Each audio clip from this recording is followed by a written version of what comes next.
All right. So I've got a different type of transfer in question for you.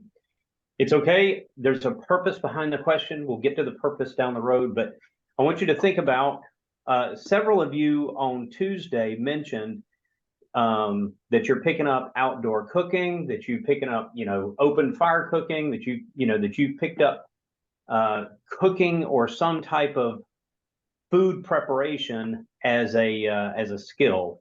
Now, whether that's your thing or not, that's okay. My transfer in question for you is this. What is your favorite food to prepare? Now, maybe that means that you're baking a cake or cupcakes or cookies. Maybe that means that it's some sort of, old family recipe. Maybe it's something you don't even have right yet. That's okay too. And if you don't cook or bake, then that's okay. Pick a restaurant that you love to go to. What's your go-to meal? But I'm really interested in something that you've made. So something that you've either baked or cooked, along those lines. And let's see, Zach, I'm going to start with you. I smoke the turkey for Thanksgiving and Christmas every year. Start a couple days ahead with with the turkey brine, and then smoke it all day for lunch. Oh, I like that. I like that. Smoke it like on a Traeger smoker. What kind of smoker Yeah, you? yeah, like a pellet smoker, and the whole family kind of gets into it. My daughter helps with the brine and stuff. So yeah, it's kind of a traditional thing. Nice. All right, Dave Thayer. Oh man, Arlen, just not another question up my alley. Again, I'm single, always have been, 57, never married, no kids. I guess you'd call me a bachelor. I have pancakes and one egg with syrup in the morning. Sandwich, I have to start eating better for sure. So I would like to start cooking. It would definitely behoove me to start eating a little bit healthier. But unfortunately, cooking's not my forte. Hopefully, in a couple months, I can tell you I started to pursue some kind of cooking. All right. Favorite food? Yeah, I mean, I like sushi would be my number one. I Sushi. can't I can't see myself becoming a sushi chef, but I love sushi. All right, good stuff. Mutu.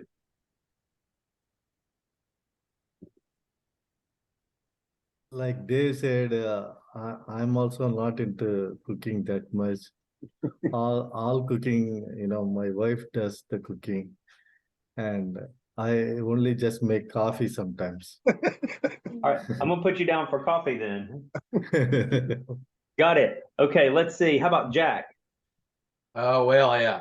I can't cook that well tacos. The old El Paso kid, I could do that. That's what I've done the most. But I'll throw in a restaurant. They just shut down. It was a Thai restaurant around here, Taste of Thai. No, they should have sold it. It was really really good. Always packed. I don't understand. It wasn't a chain, but anyway, it was a Thai restaurant that was here that was really good. Gotcha. All right, Edmund.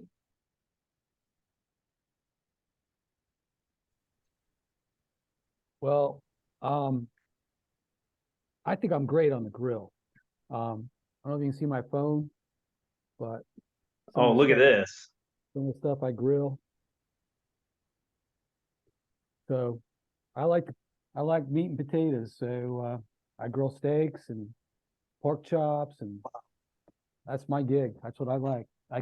My wife does all the rest of the cooking. All right. When's your next party? I'm having a party Saturday night. Everybody's invited. It's this Saturday. Nice. It's my birthday, and I'm grilling. Oh, is it Nice. Tennessee Florida game? Oh my gosh, you're a Tennessee guy, or Yeah, yeah. Well, we won't get started. We'll never we get won't- this. Hey, it's Gator Hater Week, baby. All right. So let's see, whoever's within driving distance of Florida, you're ready to rock and roll. Let's see, Liz.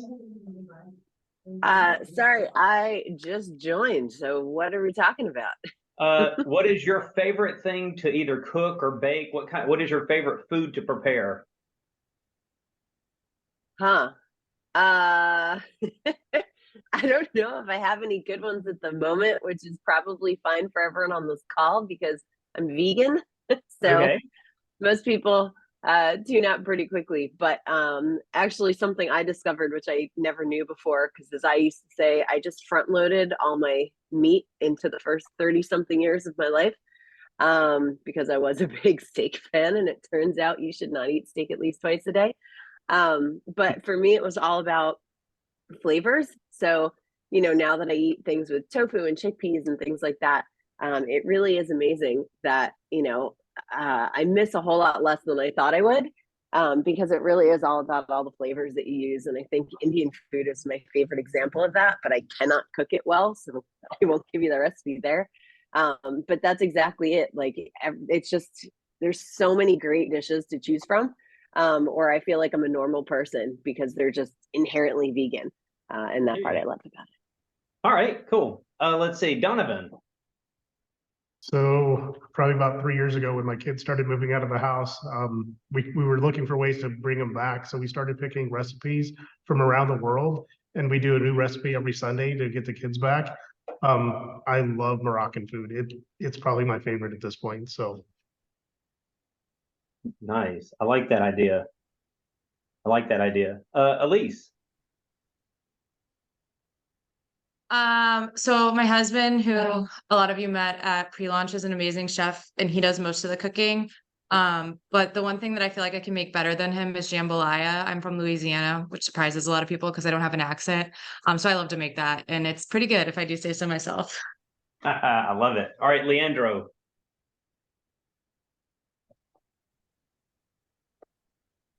Morning. Well, I like to grill meat, like a barbecue. I'm not a great griller, but well, I like to do that. Nice, nice. Okay, Scott Selfridge. Scott, you're muted, sir. There we go. Okay, there we go. Well, I'm single too, so I eat, a lot of cold meat and stuff like that. But we do family dinners on Sundays. Get the kids home, and all the girls come home with their husbands, and always on the grill. Wintertime I make a mean lasagna, so we do that. But a lot of steak, a lot of smoking and stuff like that. Good stuff. Good stuff. Chris Paramore. Bacon wrapped jalapeno peppers. So that's a favorite thing. We like to have people over, like watch a game. We're football fans. My kid's a really competitive soccer player, so we'll get together and watch the Premier League games and put out some what I think are pretty fancy appetizers. They go over really well. So it's fun. It's fun to make some fun stuff, but that's my favorite. Nice. Michael Pfefferman. Oh man, it's tough to choose, especially with Chris mentioning the bacon wrapped jalapenos. I think I'll go with something that's universally applicable. I love to grill as well, and I really do love doing ribs, but that's not universally applicable. Liz can't eat that. Uh, I also love to grill or to finish artichokes on the grill. You can parboil them and then finish them on the grill. They're really tasty. You can do a high volume of them, and they're generally a crowd pleaser. And I like them with butter, of course, but also have recently discovered that like sesame dressing is a really great dip for grilled artichokes. Nice. All right, let's see. Adriana. Well, in my case, I like to cook all types of Mexican food, tacos, enchiladas, chilaquiles, all the Mexican food I love. But today we celebrate at night the Independence Day. Then I cooked yesterday the chiles en nogada.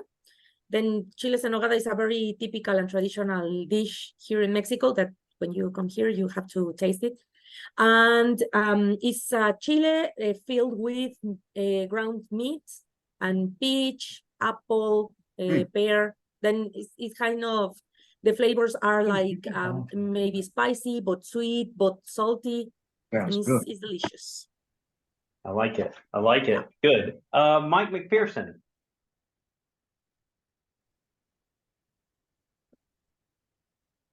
We don't hear you, Mike.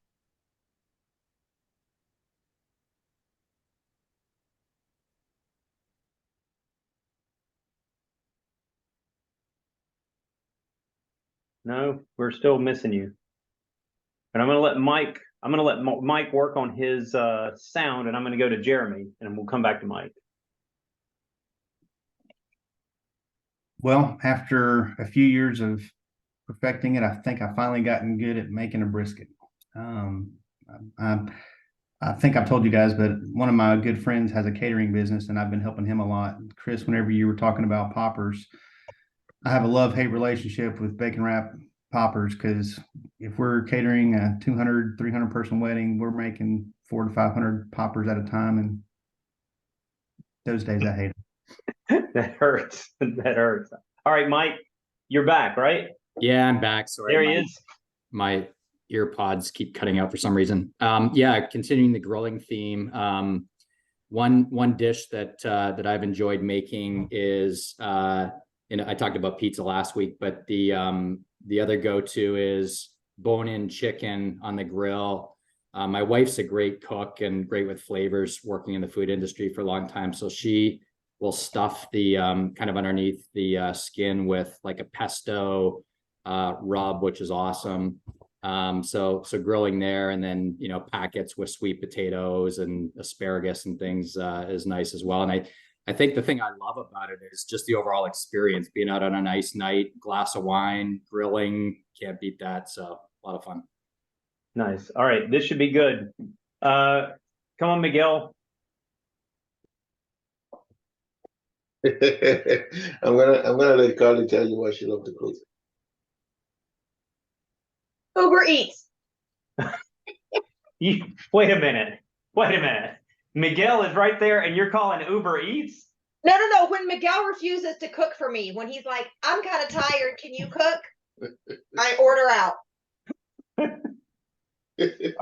So for me, it's weird, like, because I'm not a meat person, but I love making for her jerk chicken. She loved that, but I think the best thing I made for you is jerk chicken Alfredo. Interesting. All right. It makes a really good chili too. I'm a fan of chili. Nice. It's not on the grill, obviously. Not on the grill. All right, Steve.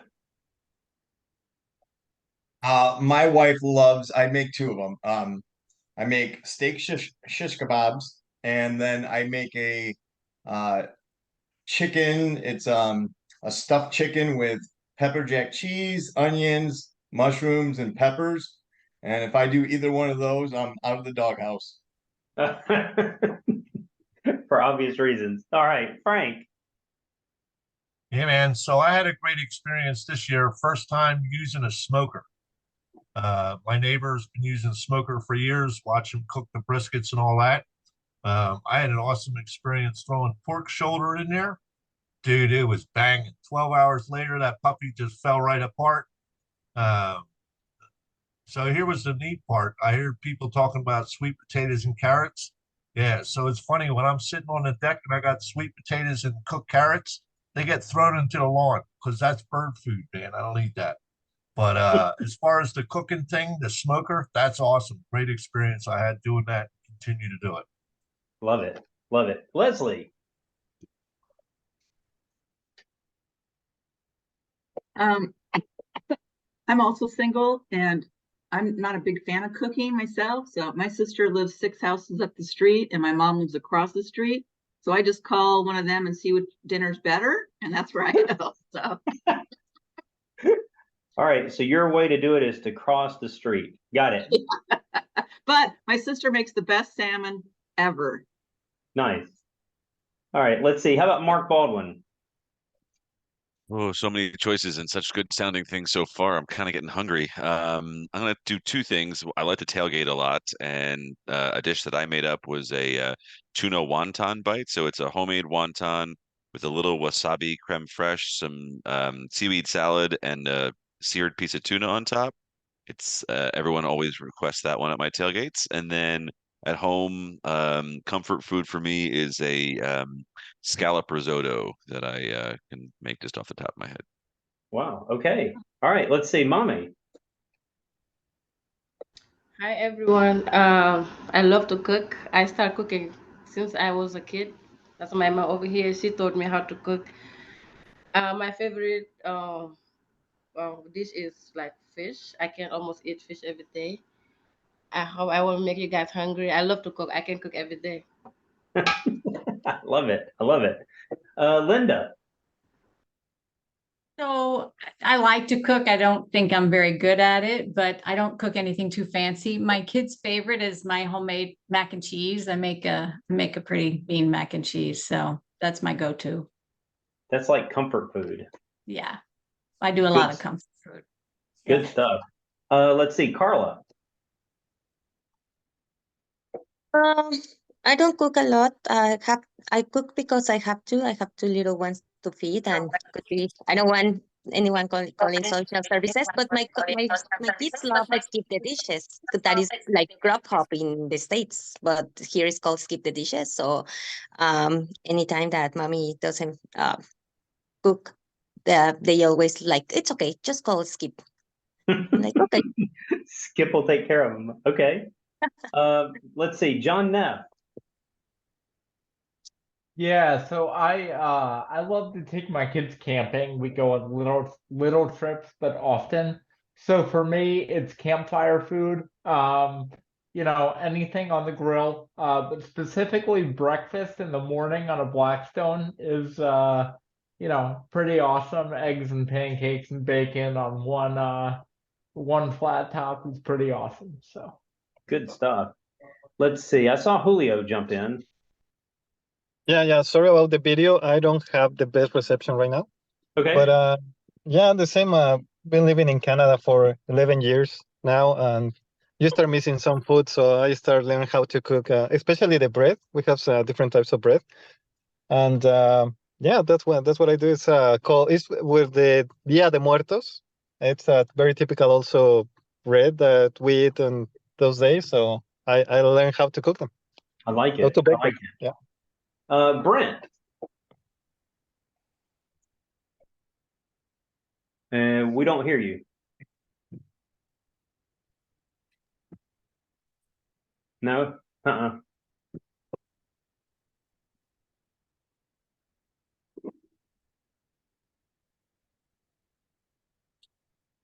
about now? Now we've got you. Okay. So I became a vegan in the 10th grade and started hanging out with the Jamaican dreads in the neighborhood. And they taught me how to cook their meal called Ito.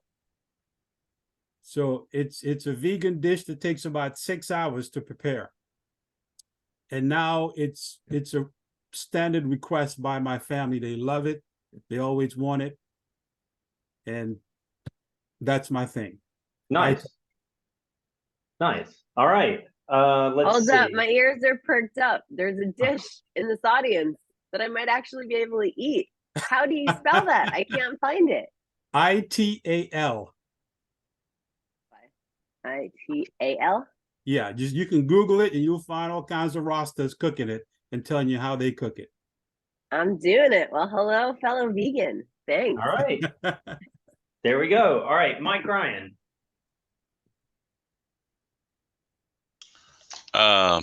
Basically smoking ribs, do my own rubs, make my own rubs, and my favorite thing to do is open the fridge and see what's in it and and slap something together. All right. Let's see, Bella.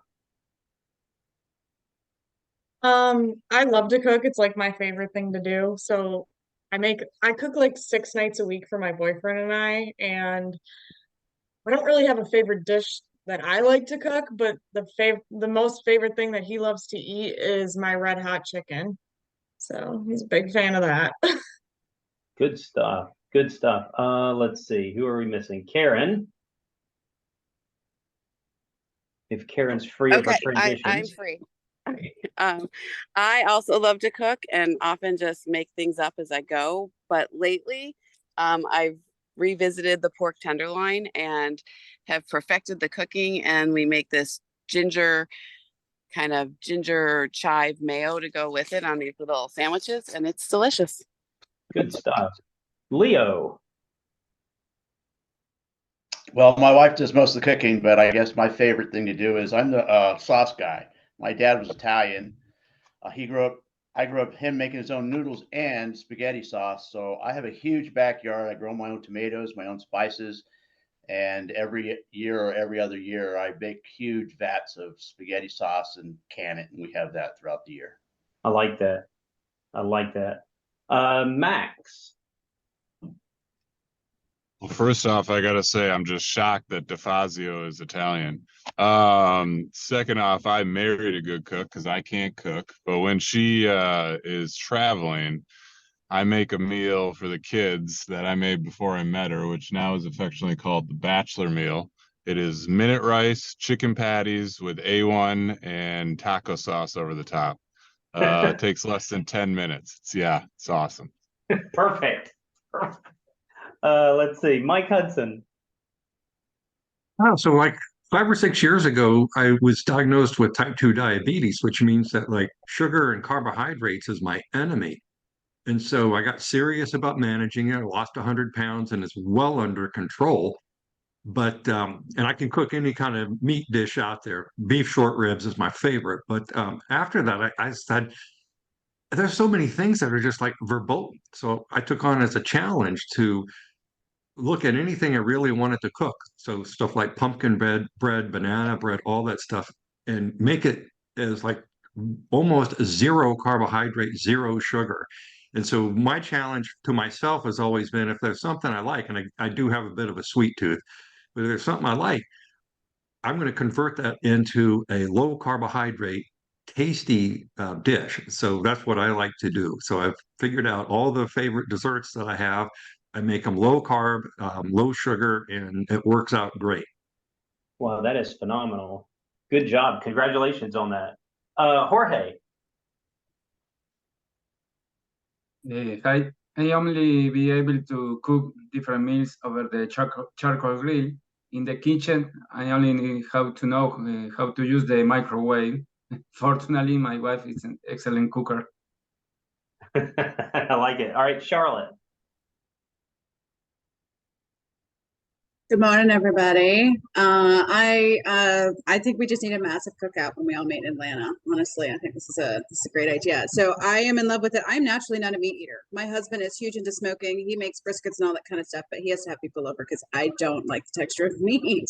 So naturally, I want to learn a lot about these vegan recipes. I am experimenting with baking because you take out eggs and butter and a lot of refined sugars and you start making things. My favorite is I figured out how to make a banana bread vegan, and it's delicious. And to convince people who don't like to eat vegan, right? A lot of people hear that word and they go, oh, forget it, I don't even want to try it. But it's my family, so gotta make it work. Fun. I like the challenge in it, right? Okay, did I miss somebody? This is one of those Santa Claus moments. Make a list, check it twice. Okay, so there's a purpose behind starting today that way. But before we dive into the whiteboard, let me just make sure that you guys had a chance to see the email that I sent out just a few minutes ago. You may or may not have seen it. There were, this morning I got several notes from people, text messages, emails, from people, from franchise owners saying, hey, look, I've got meetings this afternoon. I've got appointments that we're running this afternoon, all this different stuff. So what we're going to do today, I'm going to forego those other estimates. No, I'm going to forego the session that we have from 4 until 5, and we're going to wrap everything up in this first session. You will still meet with your franchise owner, or you'll still, if you're one of the new franchise owners, you'll still meet with your ops coach from 2 to 4. That still will happen. But then we will not get back together at 4 o'clock. Okay. So just put that, I've given you an hour back to your day. It's not a huge gift, but I've given you an hour back to your day. Use that time wisely. Use that time to practice or whatever you feel like you need to do with that time. I know for many of you, you're running appointments this afternoon, so even better, go land work. All right, so any opening questions before I hit the board?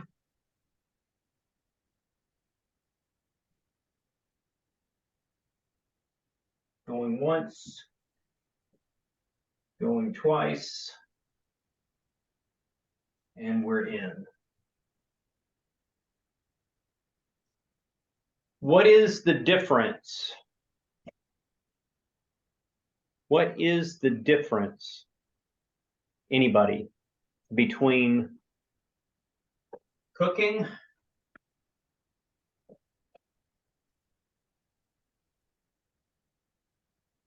and baking? One's What an is art, one's a science. Baking is precise. Okay, baking is precise. What do you mean by that?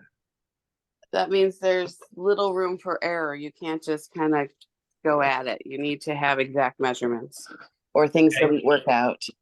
Precise is exact. What about cooking? You can do whatever you want and change and season and add, and things will come out good. Yeah, hit and miss.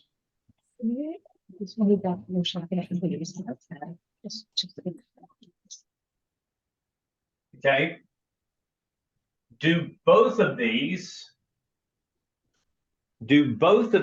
have the potential? I'm not going to say it's 100%, but do both of these have the potential of making something tasty to eat? Yes. Yeah, of course. All right. So can I get to the same result whether I'm cooking or baking? Okay, the answer is yes, I can. It's a different dish, of course. I can't cook a cake. I have to bake a cake. But at the same time, I mean, there's been people on here that talked about changing recipes and taking butter or sugar or carbs out of stuff so that you could turn it into something vegan or turn it into something low calorie or low carb or low sugar. So there's ways that you can play, even with baking. A banana bread is a baking, but now you've changed the recipe, but now it's still baking. It's just it's a different recipe. Okay. All right. So what does this have to do with anything? The inspired sales system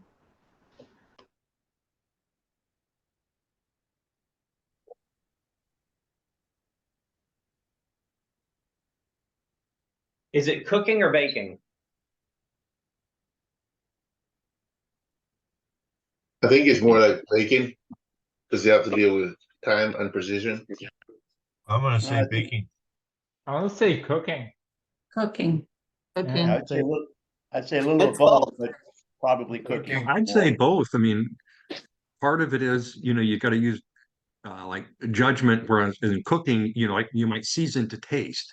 And so like in step 2, that's where, there's not like a script or a cookbook to follow. Whereas you get into some of the other parts, like when you're putting together a proposal on the tablet, you pretty much got to follow that. Okay. All right. So when I look at the inspired sales system, to me, people have different opinions. To me, the inspired sales system is 90%, maybe 95% cooking. And it's 5 to 10% baking. And I'm going to lean even heavier on the 95 and 5. So as we've gone through this week, and as you've learned different techniques and different tactics and whatever else, I want you to take this and say, wait a minute, this is like cooking. It's not like baking. There's things that I've given you word for word, and the only reason I've given them to you word for word is because it keeps you out of trouble somewhere else. But there's other ways to word it that keep you out of trouble. So even the word for word stuff isn't word for word. The company story, as I hope you've seen this week, it is absolutely not a script to be memorized. The company story is very much cooking. Now, the fact that you do the company story, okay, maybe that's baking. So I'm always going to do the company story. But the way I do it is going to be very different every time I do it. So I want us to take a quick overview of the inspired sales system as a whole. And I just want to take a look at this and say, all right, so like the setup call. What of the setup call is an absolute must, right? This has to be done. And what are tactics that maybe make it better? And so if you want to call this baking, probably not a great metaphor. This is baking and this is cooking. And I don't know why I drew the line so short on that side, so we'll make sure we got plenty of room over here. All right, so in the setup call, what are things that, like if you don't do this, then you never made a setup call. This is 100%. You absolutely have to do it every time in the setup call. Confirm the date and time. Address and time, yeah. Share the address, yep. Introduce yourself.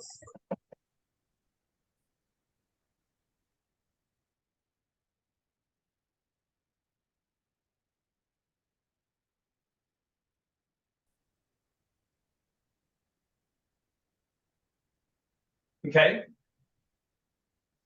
Is there anything else that just, it has to be done every time? Maybe ask if both of the decision makers are going to be present, or all the decision makers. Okay, so I would consider that a tactic.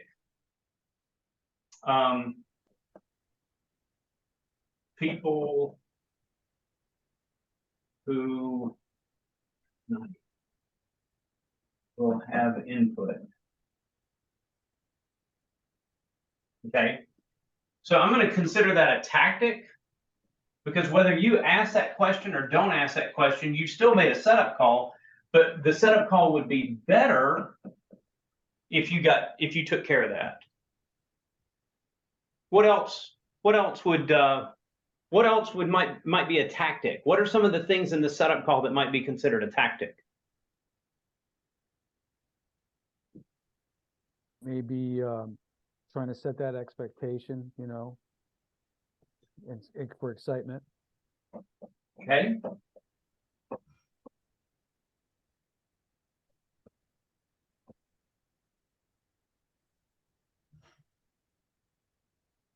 What else? What else might be considered a tactic? Finding out the scope of the project. Sure. Okay, finding out the scope.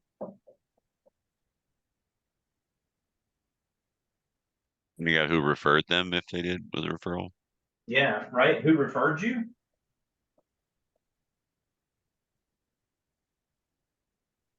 Find out if they have pets. Now, if they have pets, sure. I think one of the musts would be that you do it right away and that you don't wait. Okay, so the timing.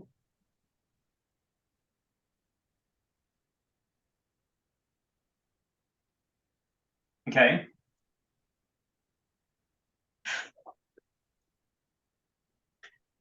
All right, so here's a couple of other tactics that we haven't even talked about. Okay, so this is when you dive into a setup call, and you could spend hours just digging into the setup call and talking to people and making it better, right? I could, once I've had a chance to communicate with the customer, I might tell them, hey, I'm going to send you a link to my references. I'm going to send you a link to my reviews. I'm going to send you a link to before and after pictures. Okay. You could send a link to reviews or before and after pictures. Okay. It's a neat little tactic. It helps a person get excited about seeing you. It helps them to read up on you before you get there. Is it a requirement? No, it's not a requirement. Okay, so that's one of these things that, hey, you know what? In the setup call, there's a lot of stuff you can do. If you call the customer and you confirm the date, the time, the address, you make an introduction and you make that setup call right away, those are the things these are the must-dos, right? I mean, that's the bare, I don't even want to say it's a bare minimum. That's what defines a setup call. All the rest of this stuff just makes it better. Does that make sense? Yep. Okay. And then you can dive into, you can lean into that setup call as hard as you want to. You can lean into that setup call really, really hard. I mean, you can literally, you can poll other design associates. You can poll other franchise owners. You can talk to people at convention. You can talk to neighbors around you, people in your co-op. How do you do your setup call? What do you use? I mean, you can lean into that hard and really define for yourself, this is what we feel like makes a great setup call. And by the way, it might be different for different people, and that's okay too. But you can fill your basket with so many tools around the setup call that all of a sudden setup call guru. Yes, Steve. So me and Jeff do a confirmation email after the setup call, which has the date and time and just kind of tells them expectations. And then also we have a picture of ourselves. That way they know who's coming to the house in like our signature. And then we leave in our signature, we also have links to reviews. I That love worked it. really well. I love it. It's another tactic, right? It's just another tactic. Okay. So what I'm going to do is I want to split you guys up into breakout rooms. This is going to be the most complicated breakout room we've done all week. Okay. So in the breakout rooms, I'm going to give each breakout room a different part of the process. So somebody's got the setup call. There's going to be a breakout room. Let's move this over to the side. There's going to be a breakout room that does the warm up. There's going to be a breakout room that handles step 2. So your inspection. There's going to be a breakout room that deals with step 3. So your measure step. There's going to be a breakout room that handles step 4 and 5. So this is the company story and the installation process, which is essentially the installation video. There's going to be a group that handles step 6, product presentation. A group that handles step 7, the pre-close. Probably be the quickest group of all. And a group that handles step 8, the close. Okay. Now, step 9, we're not going to do. Step 9 is basically when you're doing paperwork at the end. And step 10 is literally just asking the question, what made you decide to buy from me today? Okay. And we're not gonna do these in a group today. So I'm gonna give you we're gonna create, what is this? 1, 2, 3, 4, 5, 6, 7 groups. And inside your group, I want you to put together this chart. What are the musts and what are the tactics? So what are the things, like when you get in your group, what are the things in a warm-up that you say you absolutely have to do this, otherwise you have not done a warm-up? And then what are the things in the warm-up that I would consider these are great to do, but if I do them or don't do them, it doesn't mean I didn't do a warm-up. It's just a good tactic to move into the next piece. So let me set the breakout rooms up. And while I'm doing that, any questions about what we're about to do here?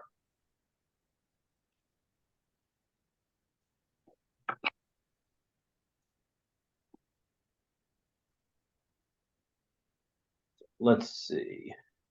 Tablet goes to 8. Whiteboard goes to 8.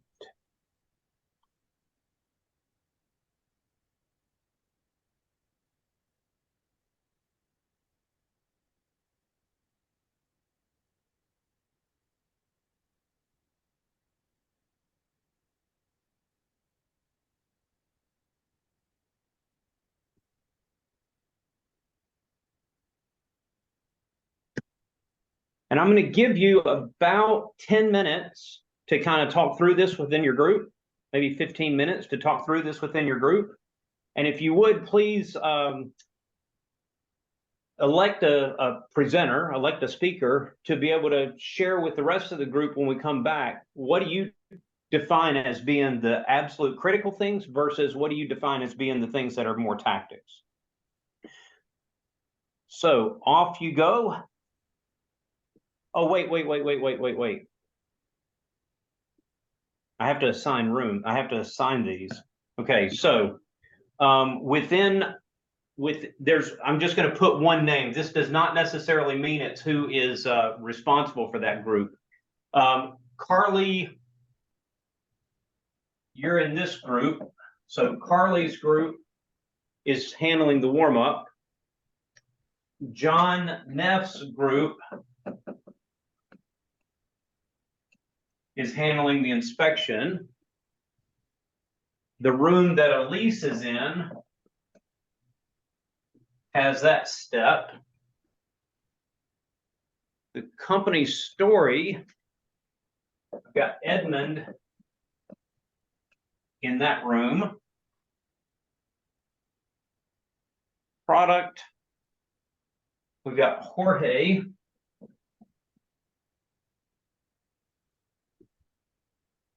For the pre-close, we've got Frank.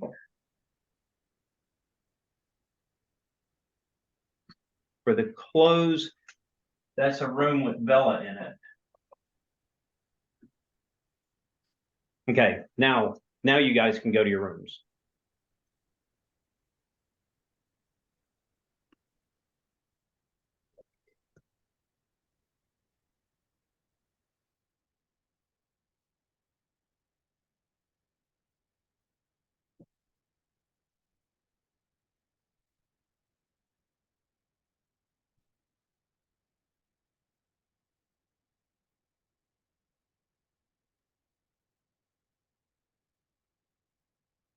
So Zach, you should have an invite. Where is Zach?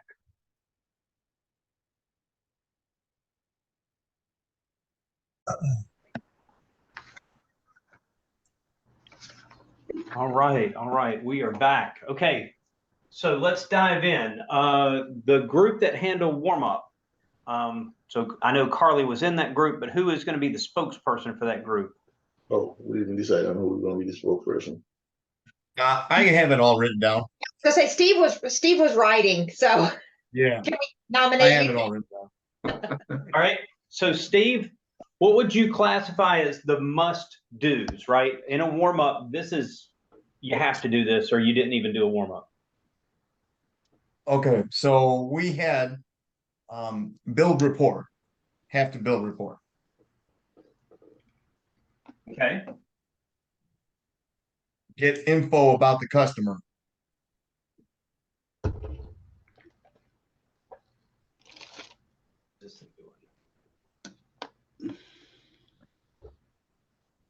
Okay. Get the customer to relax.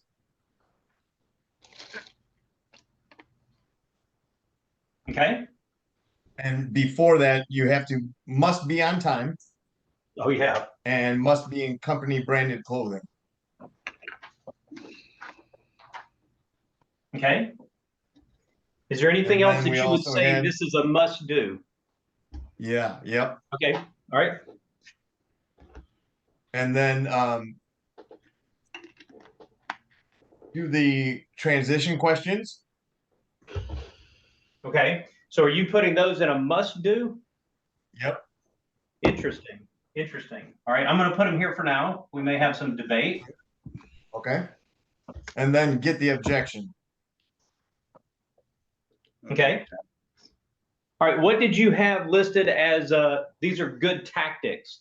They're good to do, but it doesn't mean you did or didn't do a warm up. All right, so remove shoes or shoe booties. Dog treats for the dogs, if they have dogs. Bad tactic. Okay. Asking the customer if they have enough time for the appointment right at the door, if they still have enough time for the appointment. Okay. So asking to put your stuff down and then say like in the living room and then asking to take a seat with the customer so they don't take you right to the project.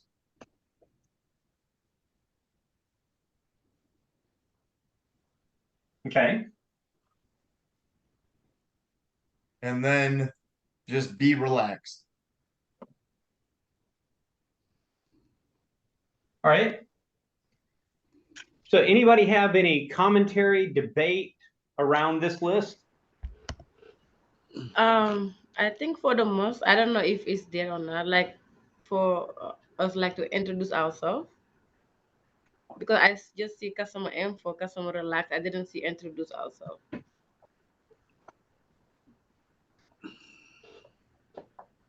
Okay. Yeah. I like that. I would say the transition questions are a tactic. Yes, that's where I was going. To me, this, look, you guys know I'm not running an appointment without asking the transition questions. I'm not running an appointment without getting the objection. But for me, that's a tactic. That doesn't define if I did the warm up or not. So I'm going to put that over here. Now, am I going to do it 100% of the time? Yeah, I am. So that doesn't negate the fact that, I mean, it's just like if I'm cooking chili, I'm always going to put salt in it. But the salt doesn't define the chili. But I know that it needs, to me, I know it needs it because it's going to make it better, right? Good. Good work. All right. So room 2, we had the inspection, and that was John Neff and that group. So who's leading that off for us?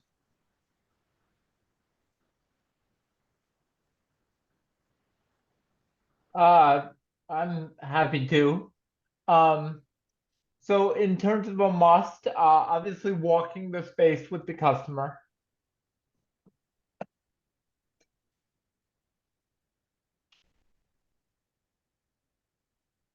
Okay. Getting them talking about the space and their vision for it. Okay. Asking probing questions about other projects.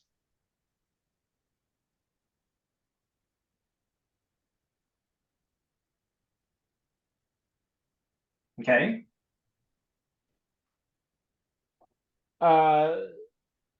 Getting a commitment from them and selling the reference list.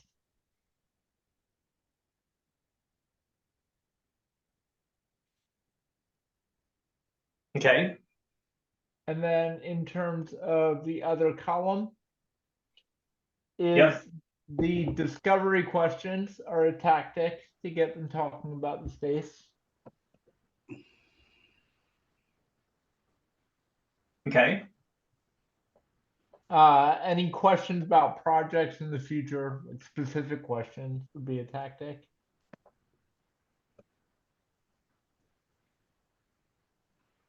Okay. How is that different than asking about other projects?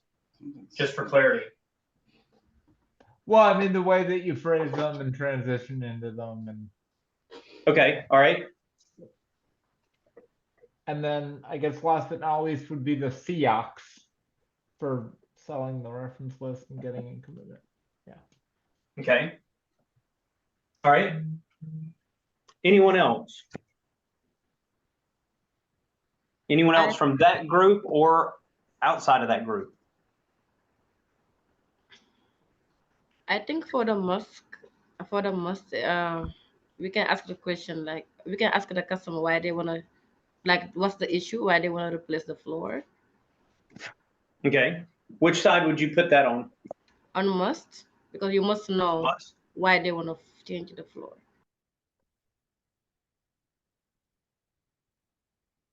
Okay.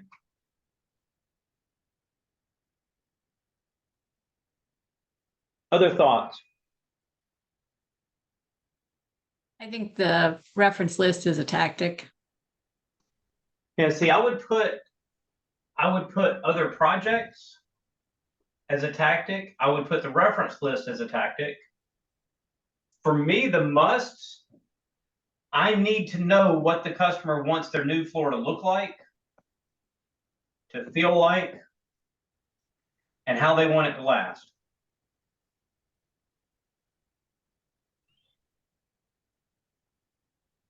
So I absolutely have to walk away from step 2, knowing what the customer wants their new floor to look like, to feel like, and how they want it to last.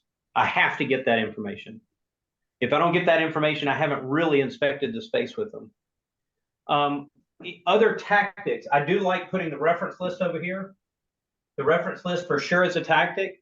You guys will eventually be exposed to something that's being passed around right now called a reference binder. So instead of having a reference list with people's phone numbers, I know there's franchisees that are putting together like a little 3-ring binder that has, you know, printed out copies of their reviews and whatever else, and doing it that way. Serves the same purpose. Yeah, Mike, you're muted.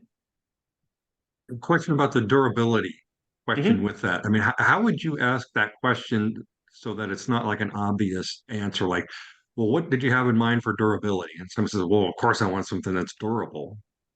Well, I mean, how long are you planning on being in the home? Is this a forever home, right? Are there particular things that you're wanting your floor to do? Like if they're asking for hardwood, I mean, are you looking for something that's got some scratch resistance? If you're, you know, if they're looking at carpet, how, you know, are you looking for something that's stain resistant? Are you looking for something that's soil resistant? You'll have people tell you, no, it's just me and my wife. I mean, I don't want to spend a ton of money on stain resistance because we're not going to spill anything on it. Now, some of that you're going to pick up in the warm up, right? When you're sitting there and you see the 3-year-old running around the hardwood floor in his tricycle, you know, okay, we're going to have to do something about this, right? We've got to, so there's some observation that comes into that.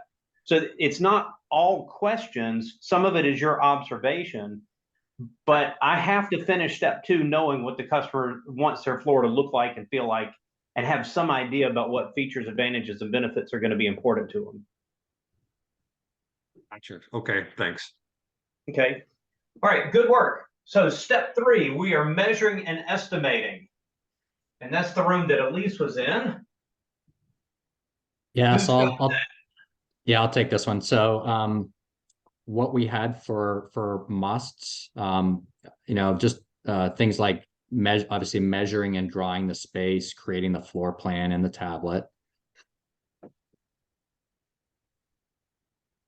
And then incorporating the details like doors, takeouts, furniture moves, etc. Okay, I'm just going to put that as details. Details, yeah. And also, you know, separately we said, hey, you know, need to understand what kind of subfloor they have and any needed prep we think is going to be important in the project. Okay. And then we had go to the van to pick samples. And we felt that depending on the situation, I mean, you're going to need obviously at least one option was a must with multiple boards. And then recording the inspection video was a must, but we have something to add to that on the tactics side as well. We had some discussion on that one. Okay. So in terms of tactics, we had 3 options with flexibility in terms of product and type. Okay. You know, you may have 3 options, all hardwood options. You may have a hardwood, LVP, laminate, et cetera. So flexibility there in terms of cooking up that portion of it. Creating price gaps of at least 20% between options. 2 to 4 boards per option. We thought there's some flexibility there. And then adding additional services or products such as area rugs or additional rooms that are beyond maybe the main scope. And then just back to the inspection video, we thought that in terms of the tool and how it's used, could be some flexibility, you know, in terms of how that's presented to the customer, depending on the situation. Whether you actually record your voice on it or just kind of talk through it with them and things like that. Okay, so how to present.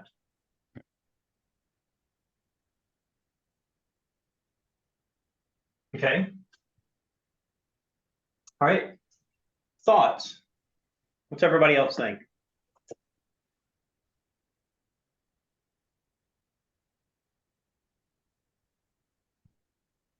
I think see taking photos anywhere. I think I would add that as might be a must do.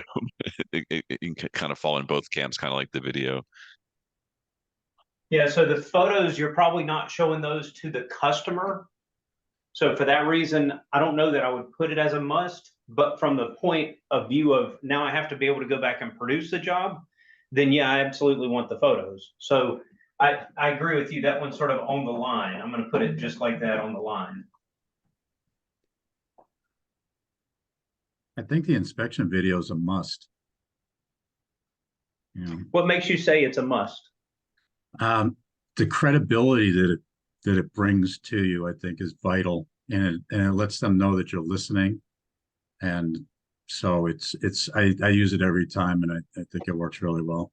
So everybody else It gives you an opportunity. I think it gives you an opportunity for urgency and sort of ownership from the customer perspective. Also, Okay. I would add like I think it's a tactic. Tactic too. yeah. Tactic.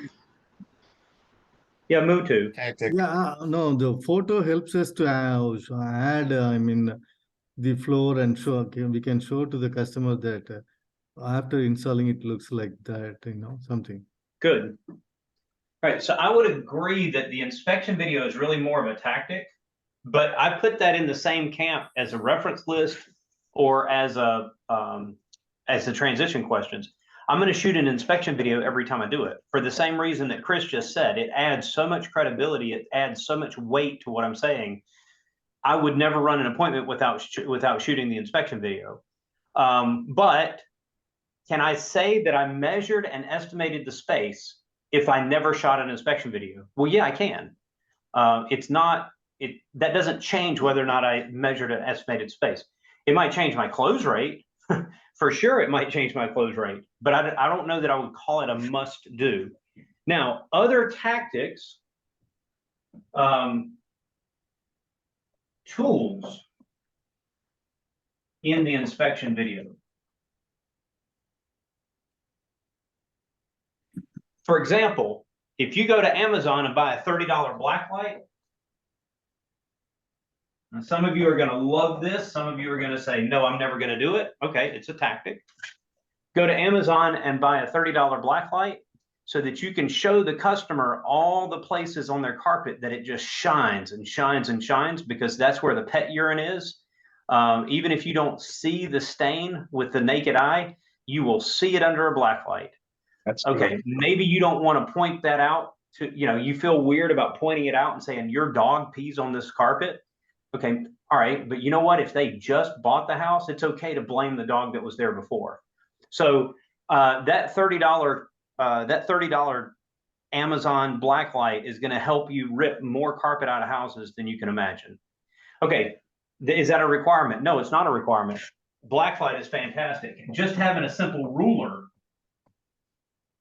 I like to take a ruler and put it on the floor next to a stain so that I can show the customer, hey, look, this is an 8-inch stain. Does it change the stain? No, it doesn't change the stain. It's a little bit of theatrics for sure, but you'll find tools that you can add to your little bag of tricks that help make that inspection video carry more weight. All right, good. So we get to the company story.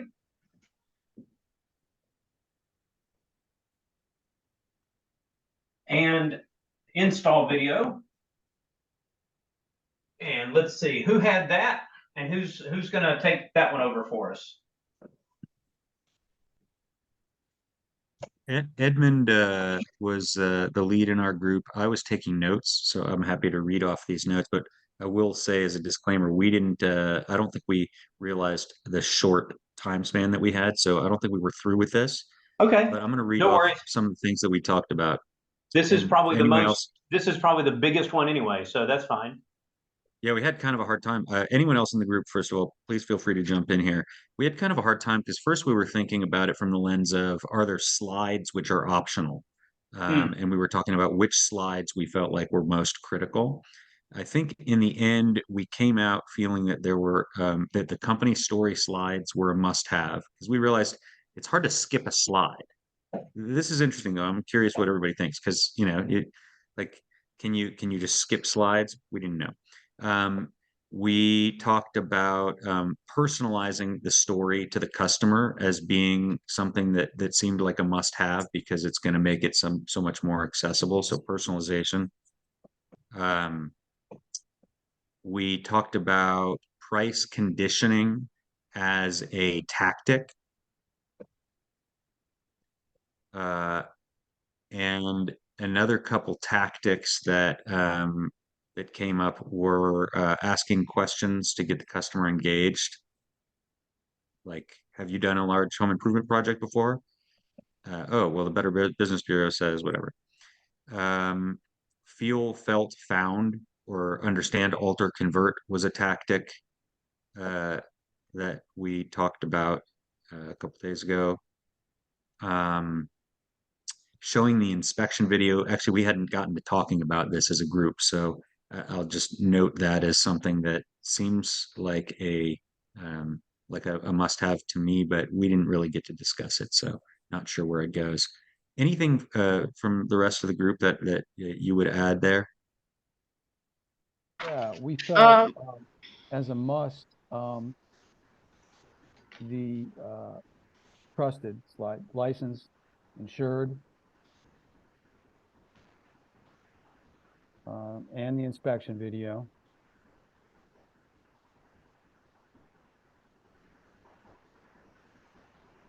Okay. And our company. The 4.8 stars. Yeah, the 4.8 out of 5 stars as well. And the Our promise. Or our promise.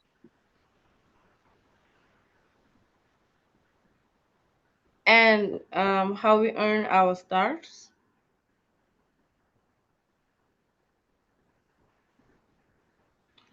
So one thing we kind of say is a tactic is the manufacturing product.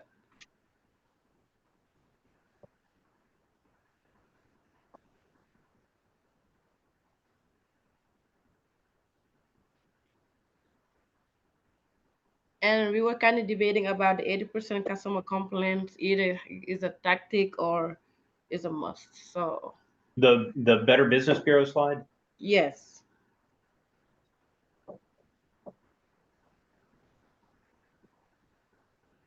Okay. What's everybody else think? We're getting a little in the weeds of like which slide is must do or not. I mean, I would say if you're going to do the company story as a must do, it's the company story. You can't skip slides, and you can go quickly through a slide, but that could be your tactic is like, maybe varying the speed at which you do a slide or how much info you give on the slide. But to say that BBB is optional, I don't know. That doesn't resonate Right. with me. So I'm there with you. All of the slides are here. The company's story is one thing, but you're 100% correct, Mark. There might be a slide that I move quickly through. I can't really skip a slide because it looks weird in front of the customer to just skip one, but I could literally have a slide that takes 3 seconds to present. So I don't have to camp out on a slide. I can make a slide move very, very fast. So there's not really an option to skip slides or not skip slides. It's really just am I doing the company story or not? And yeah, the company story is a must do. What do you guys think? Is personalizing the company story, is that a must do or is that a tactic? What do you guys think? A tactic. I think it's a tactic. Yeah, I would agree. I think it's a tactic. I think that actually goes over here, but that, again, to me, that falls into some of these other tactics that just because I'm listing it as a tactic doesn't mean it's not important. To me, if you don't personalize the company story, it's not worth doing. I mean, I'm going to personalize it every time, but that is a tactic to make the company story better. Good. One more thing, Adam, before you jump, when we presented the company story, there's something that we always say, licensed and insured. So we gotta be careful what we say licensed and insured because not every state use license, and then people gonna start thinking about if you have to be licensed to put in floors, or to come to my house, so we gotta. Sure. Yeah, the way that you're going to word your company story is going to be different than, say, the way that that Liz has to do it in California. You know, because that is a very different license than what it looks like in Georgia or South Carolina. Okay, good. Where are we? We're at product presentation. So who took that one for us? Step 6 would be my little group here with my fun, awesome group. Let me pull up my spreadsheet because, as I was told, I'm a nerd. No, I'm kidding. I work for a tech company, lots of spreadsheets. Okay. So for must do, we said that you have to say, I chose this for you because it's an absolute must do. We have to educate on features and benefits. You actually have to show the product physically and explain what's on the boards. I should probably slow down, huh? No, you're good. The board has a little delay. Got it. You have to build excitement, and you must discuss different trim and accessories as needed.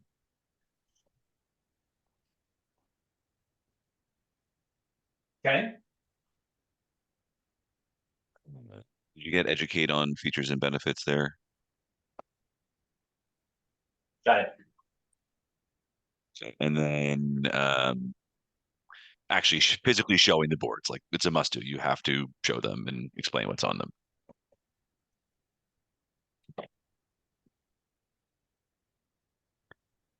Some tactics that we went through was you can have them, step on the product. You can step on the carpet pad, insert the carpet pad underneath. You have them touch and feel the product, help selling to their senses. Could be a must do.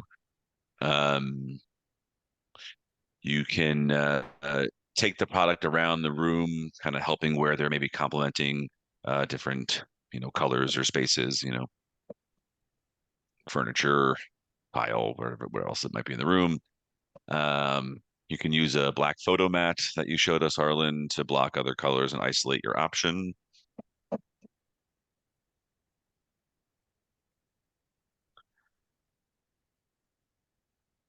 You can talk through how the removal and installation works specific to their product that you're presenting.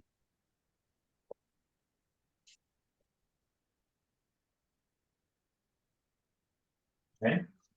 And then you can narrow the focus by leaving some boards out of sight, only presenting, each option at a time. You're thinking of leaving stuff in the foyer or the hallway or something. Sharing, different features that may be really important to a specific customer, like if it's made in the USA or if it's low VOC or has a floor score. Good. And then lastly, this is probably one of those on the fence ones. Validate the customer's choice, confirm they love the product, the color, etc. Is this the one you love? Okay. Good. All right. What do you guys think? What's everybody else think? Hey, so on the right side, I would definitely use a visualizer. It is a game changer for people. So Steve, I know what you're talking about, but not everybody may. So can you explain what you're talking about? So the visualizer is you can go to like CPF floors, they have a visualizer where you can you could take a picture of their floor and then you put into the visualizer whatever product you want to show, and it shows that product on their floor, and people absolutely love it. It is a game changer ever since we started doing it. Good. All the major manufacturers have one. So Shaw has one, Mohawk has one, and you can use theirs. The nice thing about using theirs is then you pick their product and they have all the digital imagery that'll pop right into the room that you took a picture of. So it's fantastic. Good. Hey, Arlen, I have a question there. Because I totally agree with Steve.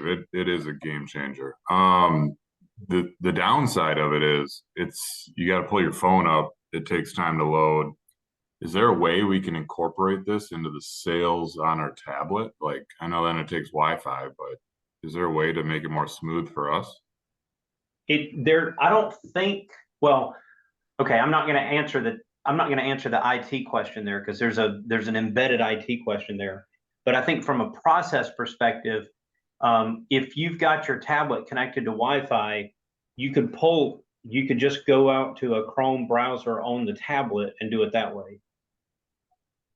Yeah. So, guys, I actually put a link on my homepage of the tablet to the room visualizers.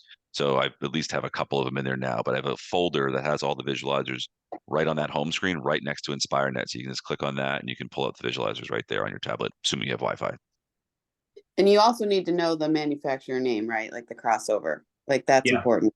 So don't be plugging in like Stokeman and thinking it's going to show up because it won't. Nope. All right, good. What else do you guys think? All right, I may shock you with this move. I might shock you with this move. I personally think that physically showing the boards is a tactic.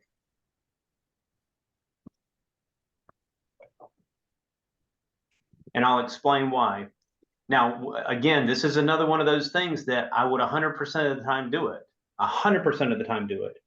But I've seen too many cases where, not in my personal experience, I've seen too many cases where for one reason or another, a franchisee did not have sample boards with them, but yet they were still able to make the sales and they were still able to get a customer to pick a product. So those of you that have doubts, Steve Terhune is up in New Hampshire. Shortly after he launched his business, he was involved in an accident. Somebody rear-ended him and he could not open the back of the van.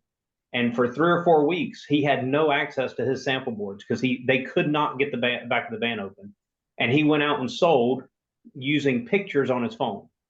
Is it ideal? No, it's not ideal. Does it make it harder? Sure, it does. Anya Renz is in Canada. Anya, when they opened their business, it was during COVID and the border was impossible to get stuff across the border. And for the first 6 weeks or so of her business being open, they had no sample boards whatsoever. She sold off of pictures on her phone. There are people that their companies, Wayfair is a great example.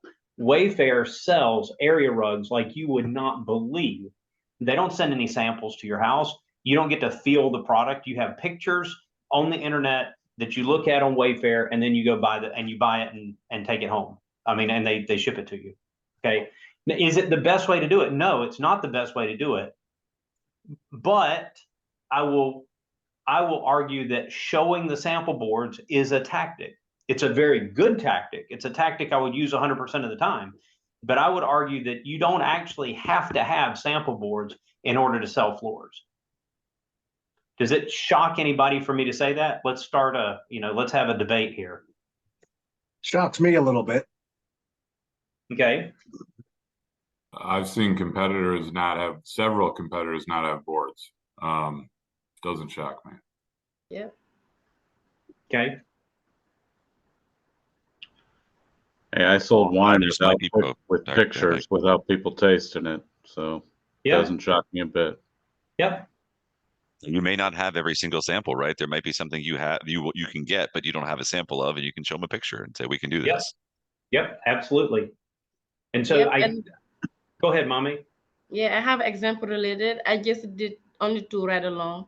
The last one I did, the guy wanted to change. He have like a media room, and he wanted some particular carpet that we don't have on the van.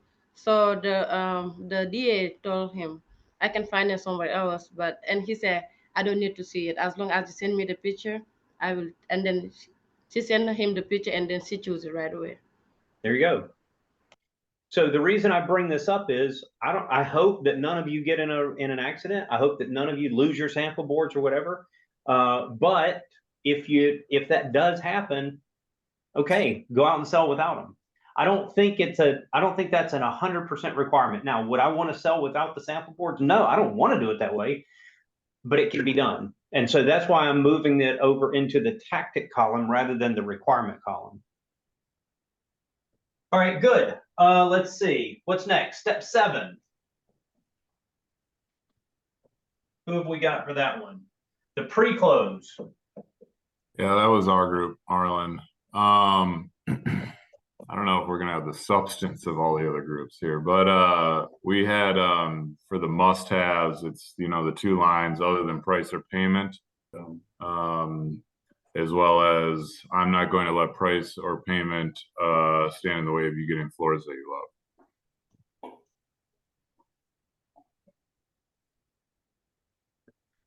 There's not a lot there, is it? I mean, it's a very, very short step in the process.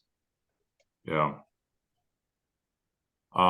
Tactically, we were just thinking, well, load the price before you get to those questions. Now you know your product. You don't want to stop after you ask those questions to load the price, so it would flow a little better there.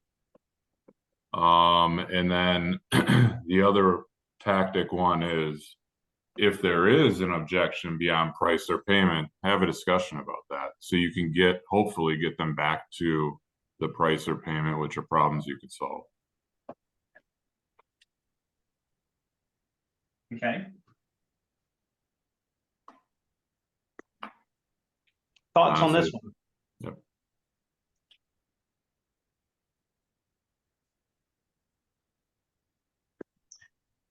I personally think that this whole step is a tactic. This is actually my favorite step of the whole sales system. I would always ask the pre-close question. I would always ask it because I want to know before I show the price to the customer. I want to know what I'm about to get into. But to me, this is a diagnostic question. If I never asked anybody this question, does that mean I didn't do the inspired sale? No, it doesn't. This is 100%. This is a tactic to help you understand how well you did in the first part of the presentation, right? So this question, other than price or payment, would there be any reason we couldn't get your job started today? It is designed to tell you how well you did in steps 1 through 6. So to me, I consider that a tactic, not a must-have, but it's a very important tactic. It's one I would do 100% of the time.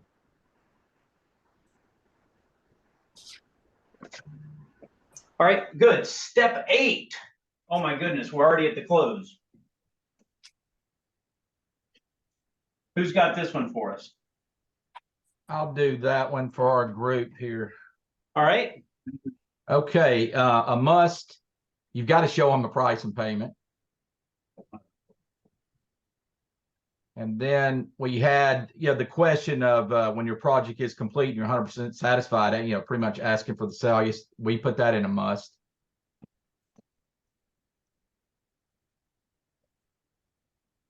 And then if we had to go through, some objections, the walk of life as a must. And then one more must, if you didn't get the close that day, you have to set up a follow-up.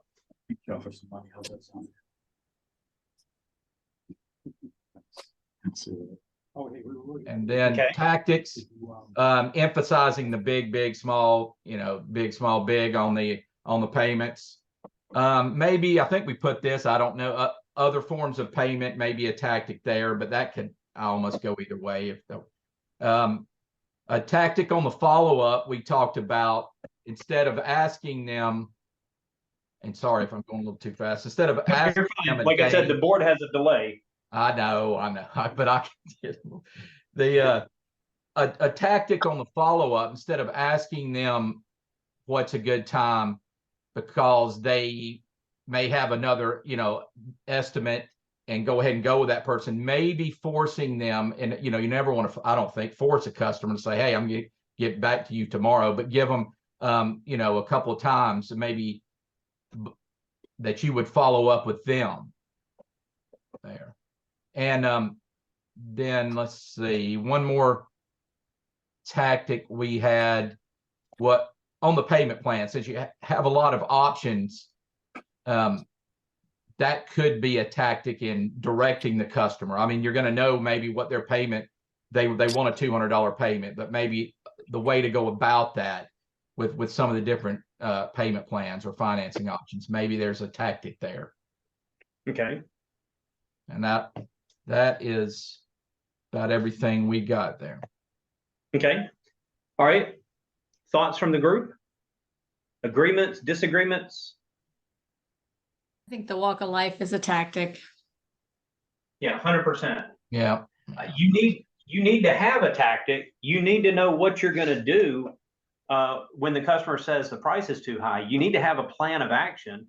But whether you use the walk of life or you go out to YouTube and find some other closing tactic that you want to use, go ahead, knock yourself out. Whatever closing tactic works for you. I love the walk of life. It's like a plan. I know what the path is, but it's kind of like walking the trails up at Table Rock, which is up in the mountains of South Carolina. I've walked those trails enough that I know where I'm going. So I like going up there and walking them, but you could go somewhere else and walk trails. It doesn't have to be that set of trails. What else do you guys think? I know follow-up is hard, but I think it can be in the tactic because it's not everyone that follow up after they finish the job. Yeah, so I like the idea of setting up the follow-up, okay? In fact, I'm going to throw another tactic here, and that is not just setting a time for when I'm going to call you to follow up, but set an appointment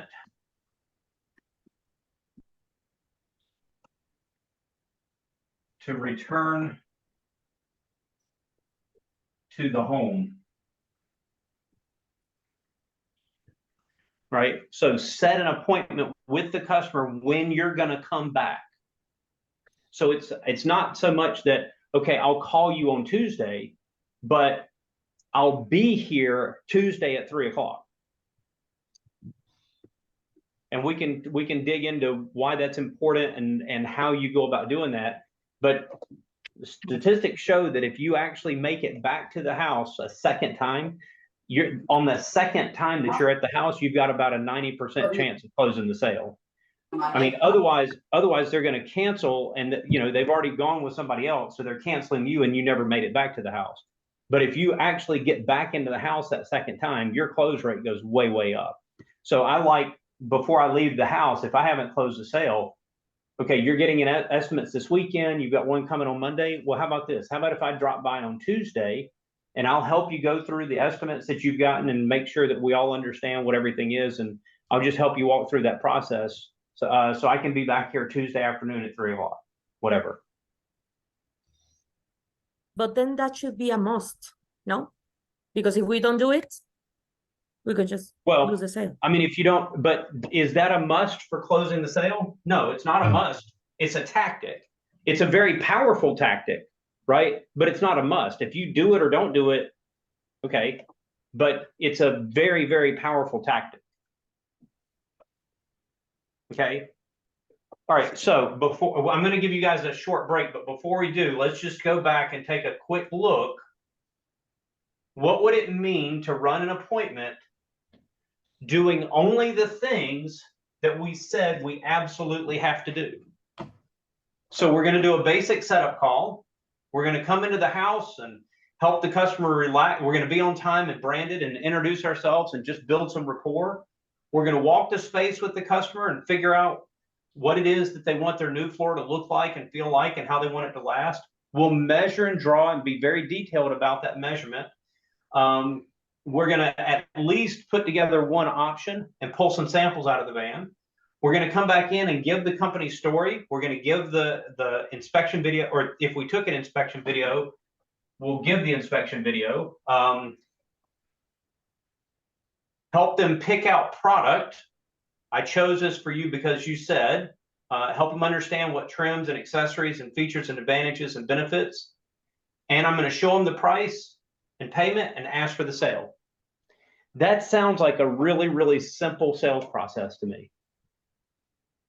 And it just sounds really easy to me to be able to do that.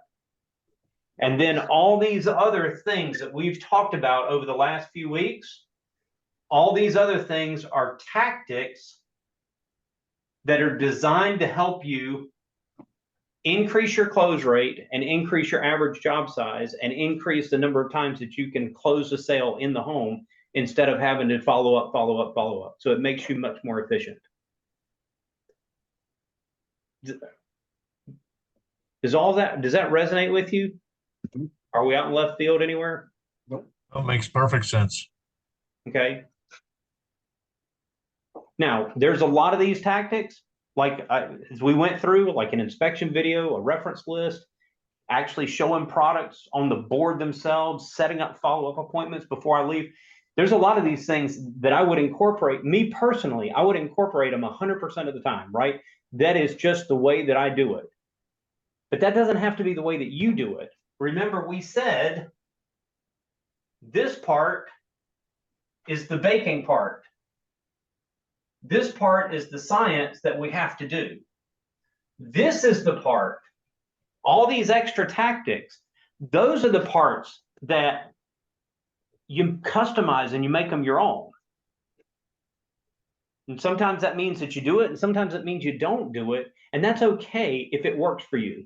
Now, if you call me in 6 weeks and say, hey, Arlen, I'm really struggling. I've got like a 20% close rate, and I don't see how I can make this work. Okay, I'm going to start asking you questions, and I'm going to start with, are you doing the must-dos, right? Are you doing these things? And that's going to be my first question. And then my second question is going to be, okay, tell me about the tactics that you're using. And it might be that I come back to you and say, okay, why don't we incorporate an inspection video? Why don't we incorporate a reference list? Why don't we incorporate this when you're doing your company story, right? And so I can almost guarantee you that if you call me in 6 weeks and say, my close rate is really, really low, more than likely there's going to be something in the baking side or something in the cooking side that we're not doing that it would probably help you to be able to add into your process.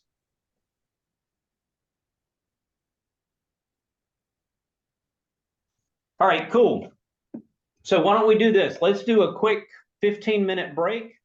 If my clock says that it's 12:43, let's restart at 1:00 p.m. Eastern time. So that gives you about 15 minutes. Grab something to drink, use the restroom, and when we come back, we maybe have, I don't know, I'm going to try to keep it to less than 30 minutes. We'll see what happens here.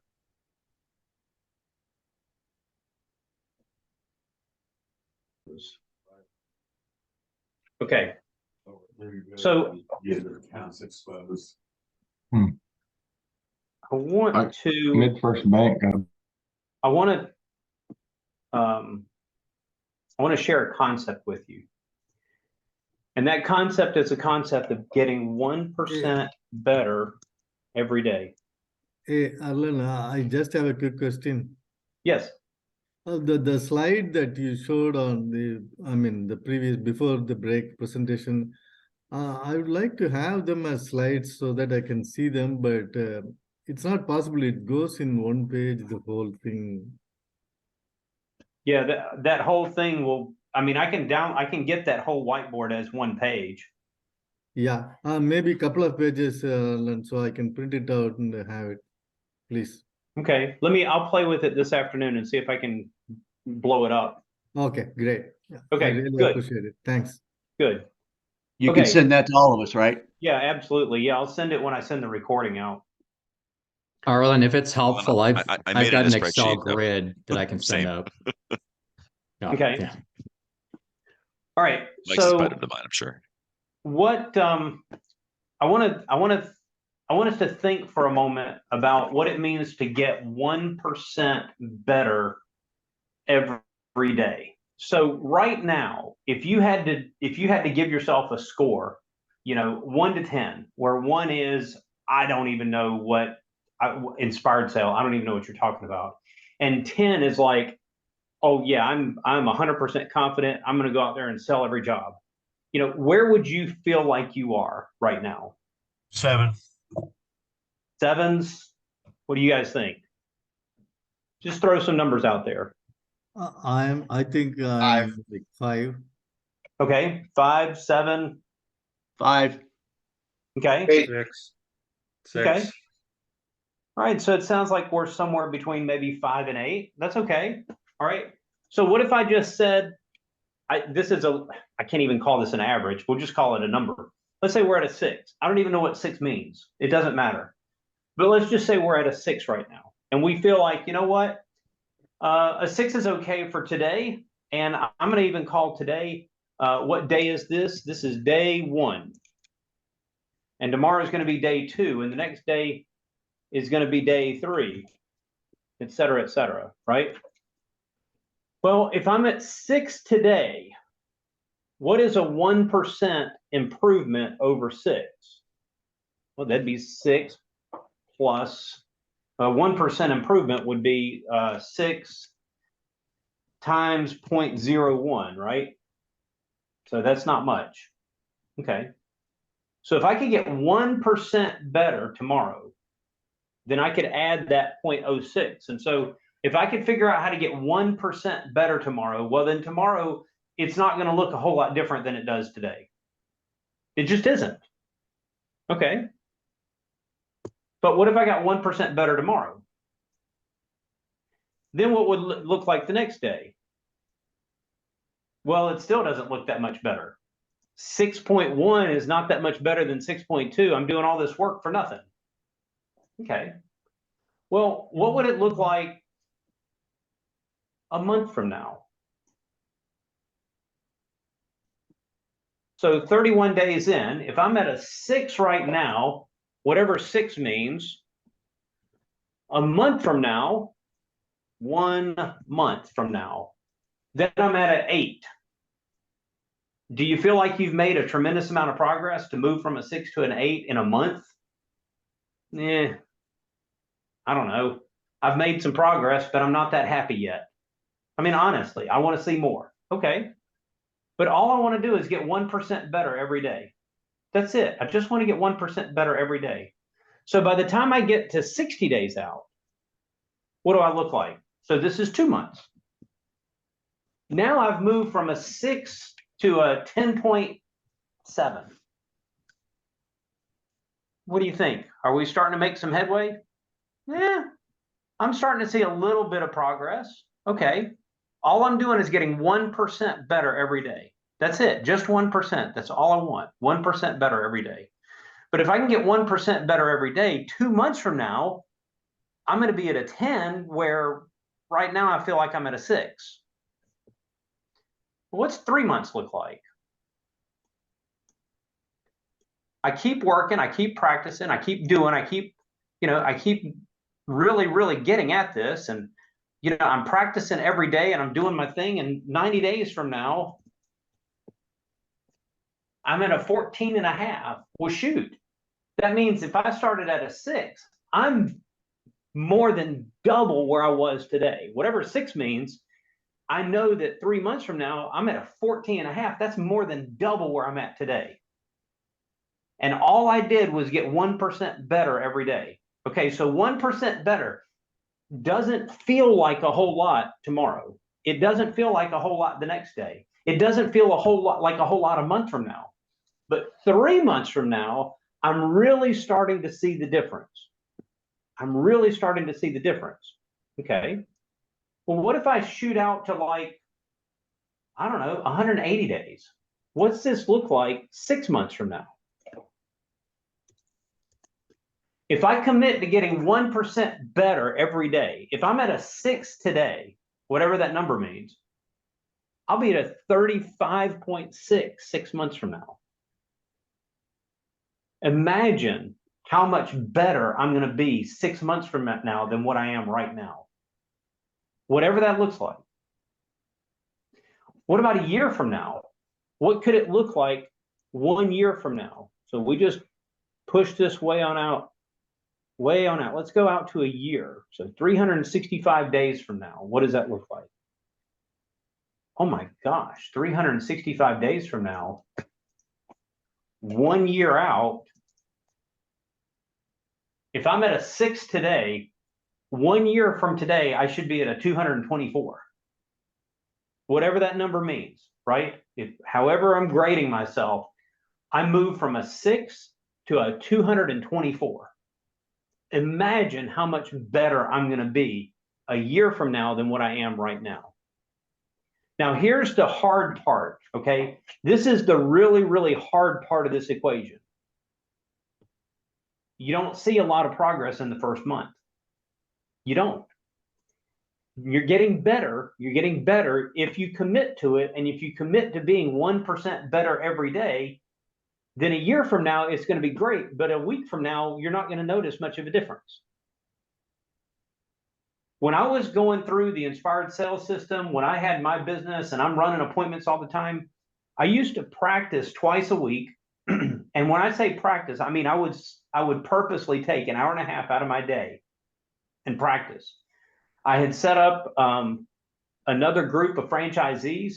So Javier Alonso in San Antonio and Joe Pedersen out in Minnesota. And there were 3 or 4 others that we got together. We got together once a week. And then I had another group that I got together with another day of the week. And we would literally practice. And when we practiced, it's not like we said, oh, okay, today we're going to practice the company story. No, that's too big. That's way too big. Okay, you can't practice the company story. It's too much. You can learn the company story. Right now, you have to practice it because you're learning big chunks of information. But when it comes to getting 1% better each day, there was one day that all we did for an hour and a half. Now think about this. For an hour and a half, all we did was we practiced the last 10 seconds of the inspection video. That's it. So why did we practice the last 10 seconds of the inspection video? Because that's the big punch at the end of that inspection video. So what words are we going to use at the end of the inspection video to make a big punch for this customer, right? We would practice this. We would practice little pieces of the system, but practice them deep, really, really deep. Okay. So if you're practicing that deep, you're actually going to move skill, but you're not going to move big pieces of skill. You're going to move 1% a day. Okay, but if I move 1% a day, a year from now, I'm going to be 225. I'm going to be huge compared to where I am today. What is the point here? Well, you commit to practice, you commit to doing it, you commit to really getting after it. If you only improve, and in the beginning, you're going to improve more than 1% a day. But if I just stick to 1% a day, if I get to 1% a day, a month from now, it's not going to feel like you've done anything, and you start to get really dejected. And it's like, this doesn't work. And 2 months from now, it gets really hard because the commission checks aren't what I wanted them to be. And this is really, this is a struggle. And 3 months from now, it's like, you know what? I could go to work at Chick-fil-A. They're paying $15 an hour. And it's tough. You really need to look at this business, and you need to look at this opportunity as a long-term opportunity, not as something that's going to pay off in the next month or two.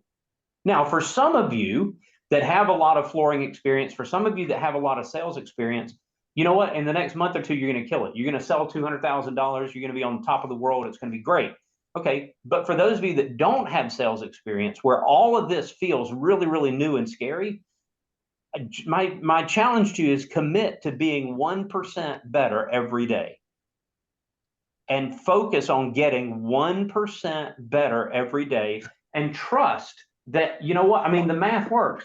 If I'm at a 6 today, for whatever that number means, if I'm at a 6 today, I know that a year from now, I'm going to be a 224.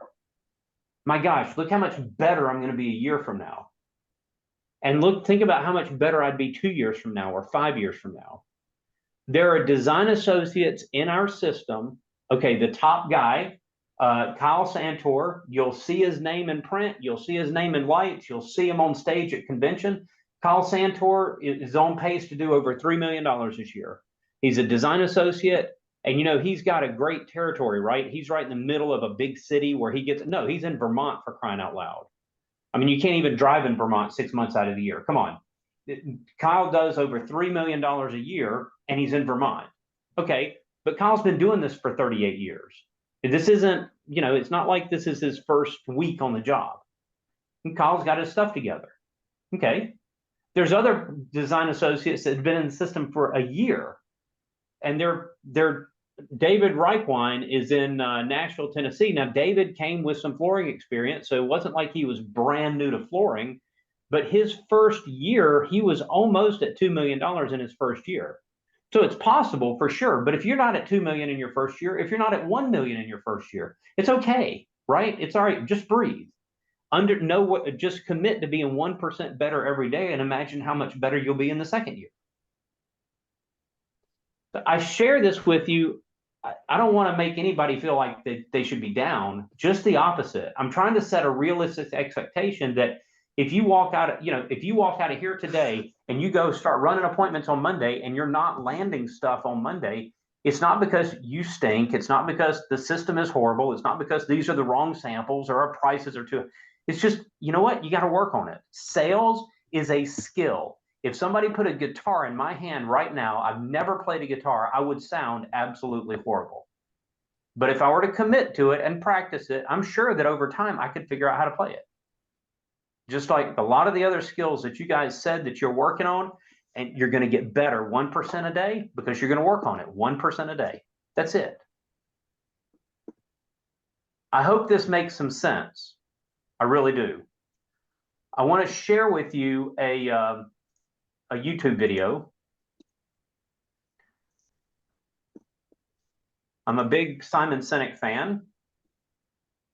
I'm not going to let this play the whole time. I will let it play. Now, he's talking about this in the context of leadership, but the same principle holds true in the context of sales and in terms of getting really, really good at a process. Okay. So I'm going to use this in the context of getting really, really good at a process.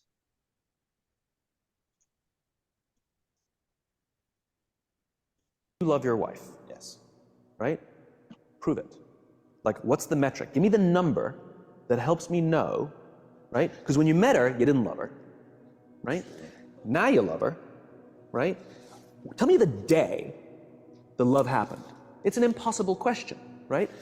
But it's not that it doesn't exist. It's that it's much easier to prove over time, right? So all leadership is the same thing. It's about transitions. So if you were to go to the gym, right? It's like exercise, right? If you go to the gym and you work out and you come back and you look in the mirror, you will see nothing.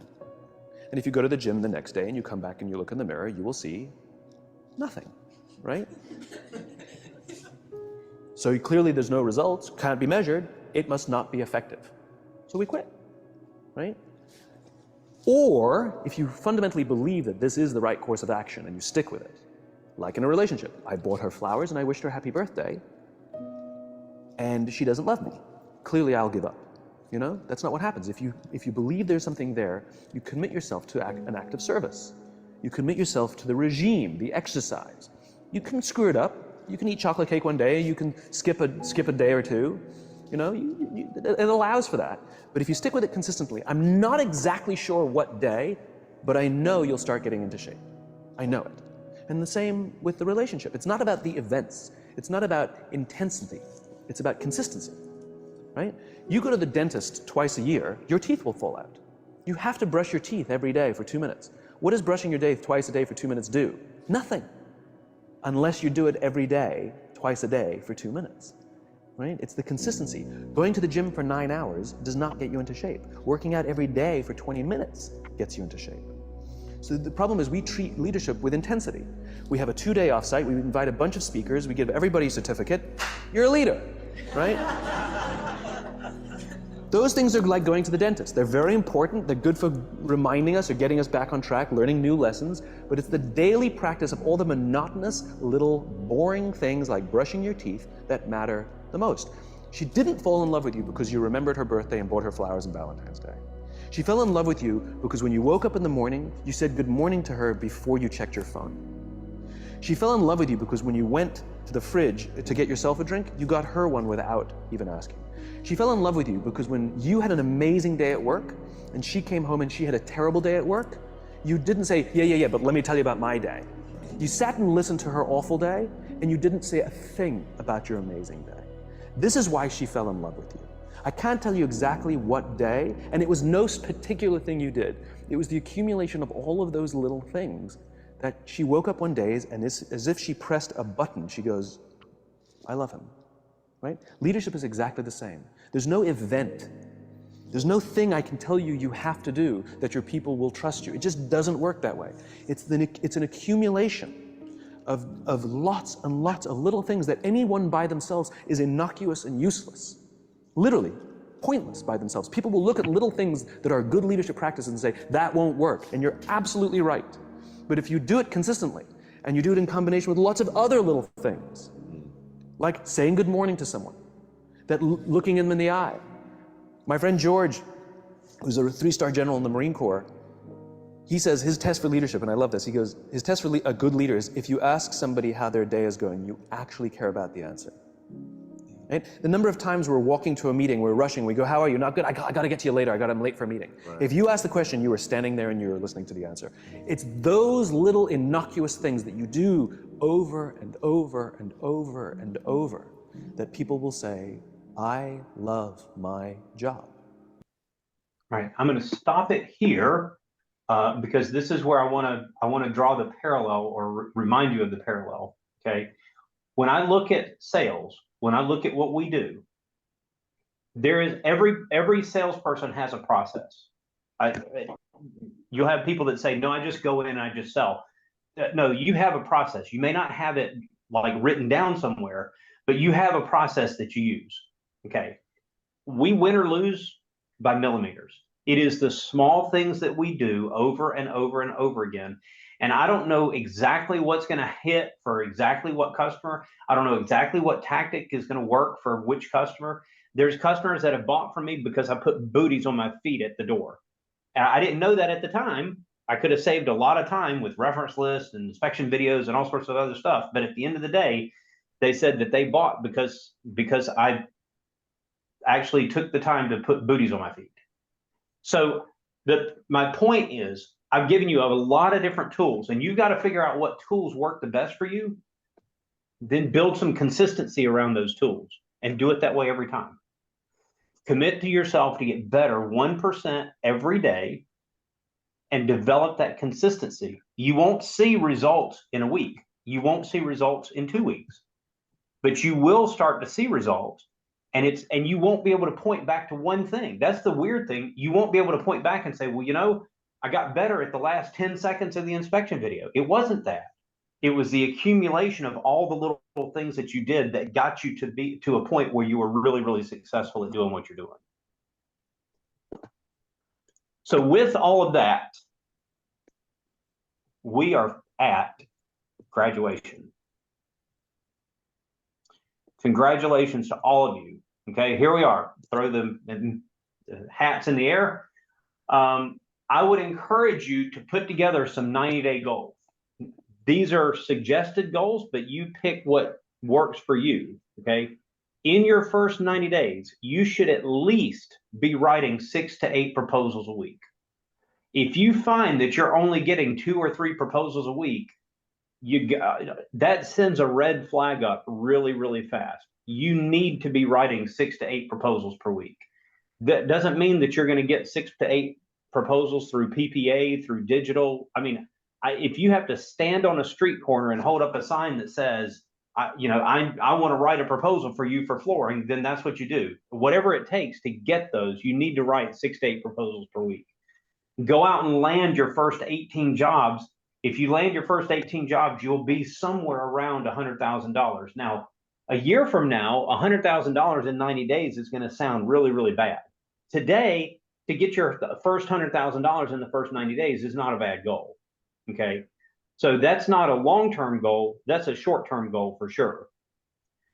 So what do you do to keep training? What do you do to keep learning? What resources are out there? Well, 2 of the greatest resources that this company has, Jackie Adams and Joe Benincasa, some of you have worked with these people this week. They are open and you'll see them. They'll send out invites, but they don't come as calendar invites because they don't want to block up your calendar. Write down their names, write down their email addresses. If you want to be part of their practice calls, like I said, one of the biggest things that helped me was being on a practice call with other franchise owners. Jackie and Joe actually lead practice sessions during the week.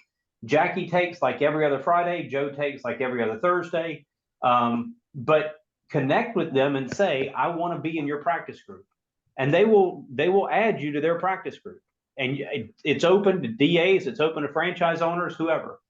The group me that you guys have been a part of, it's still going to be active. So that continues with you. And it is a great way to stay up to date with each other. When you land sales, post it. Let's make this group me a place of celebration. Okay. You have your 911 calls. Call your franchise owner, call your neighboring franchisee, call another design associate or another franchise owner on this call. Make these connections and absolutely use them. And of course, come to convention. I mean, convention is the wonderful opportunity. By the time convention rolls around, we've got over 250 locations. A lot of DAs are going to be showing up at convention. It is a great time to connect with people and really, really have, pull together groups of people that you can work with and get better with. Practice, practice, practice. 1% better each day. This is all about consistency. It is 100% about consistency. And if you will practice and not give up, you will absolutely get better at what you're doing here. In terms of feedback, I love getting feedback about the course. I love getting feedback about what you liked, what you didn't like, all of it. So if you guys would take 2 minutes and just shoot me an email that says, hey, this went really well, and I love the way that this was presented. I also love getting the feedback that says, hey, this didn't land very well. Maybe you can do something different around this. I love getting that feedback because it makes me a better instructor. It makes me a better facilitator. It makes it so that the next class of people is even stronger. So I absolutely love the course feedback when I get it. Learn through your failure, succeed through determination, get out there and get after it. With that, I'm going to let the DAs drop off the call. And if I can have the new franchise owners hang on for 2 more minutes, I just want to make a note or have a quick chat with you guys about next week. And DAs, you guys are free to take off. Thank you. Thank you, Arlen. Thanks, Arlen. Thanks, everybody. Thanks, guys. Later. Thanks, Arlen. Good stuff. All right. So for next week, I just want to make sure that you guys are okay for next week. You know when you're coming in. You know what it looks like, what we're doing, and all that stuff. And I want to quickly run through the agenda with you. I've got to get that pulled up here.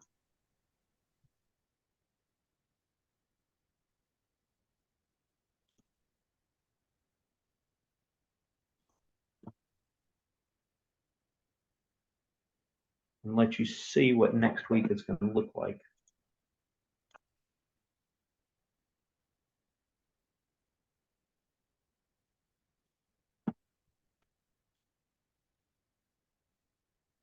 Okay. All right. So I'm not terribly concerned about the exact times, because the times you'll see they'll end up flexing during the week. It's okay. We're going to get started at 8 o'clock sharp on Monday, and I'll work you guys into a transfer in. And then Alan is going to take you through a session around taking ownership and investing in your business and what that looks like. You guys are going to get Tom Wood Monday morning from 10:30 to 11:30 as he walks through business overview, very similar to what he did with you guys at pre-launch, but now a lot of it's going to make more sense. Then we've got a 2-hour block here for photos and for lunch. So look your best on Monday. The rest of the week, it doesn't matter. Well, it does matter, but picture day is on Monday. So what is picture day going to look like? We will start by going outside and doing a big group photo in front of the vans. You guys will get 2 sets of photos. So you'll have a set of photos at the van for you individually, okay? And then you'll have, we'll come inside and you'll do headshots. And I know some of you also signed up to do videos next week. And so all of that has to get done in these 2 hours. Ryan will pick you guys up at 1:30 to go through some technology and stuff. And then Jackie, it won't be Cassandra, it'll be somebody else. You guys are going to do some pulling product from the van exercises. So what this is going to look like is you'll do a step 2 and say, what do you want your new floor to look like, feel like, and how do you want it to last? And then you're going to run out to the van and see if you can pick a product that actually does what they said they wanted it to do. Okay, so this is going to give you some real live. For this exercise, I would strongly encourage you to have, you know, the inventory sheets that I had you fill out, and this is what these products look like, and this is what these do.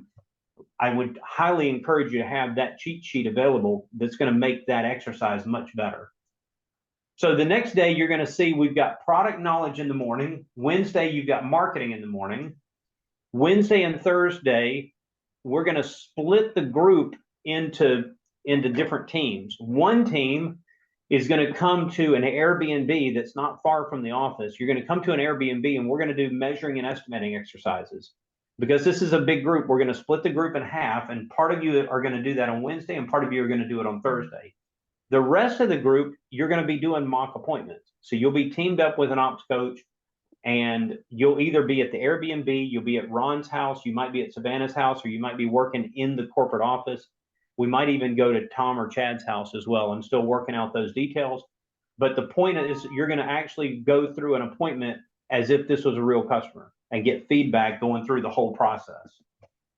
We will continue that on Thursday morning. And then Thursday afternoon, before you guys take off, we're going to walk through production. Now, don't worry, this is not the last time we're going to talk about production. We will talk about production in field training as well, but this is the opportunity for us to, okay, now go out and land your first job. What does it look like to get that first job produced? Oh, and Chad wants like 30 minutes. So this first 30 minutes on Thursday morning from 8 to 8:30 is probably going to end up being Chad time, because he said he wanted to spend a half an hour with you guys on Thursday. Questions?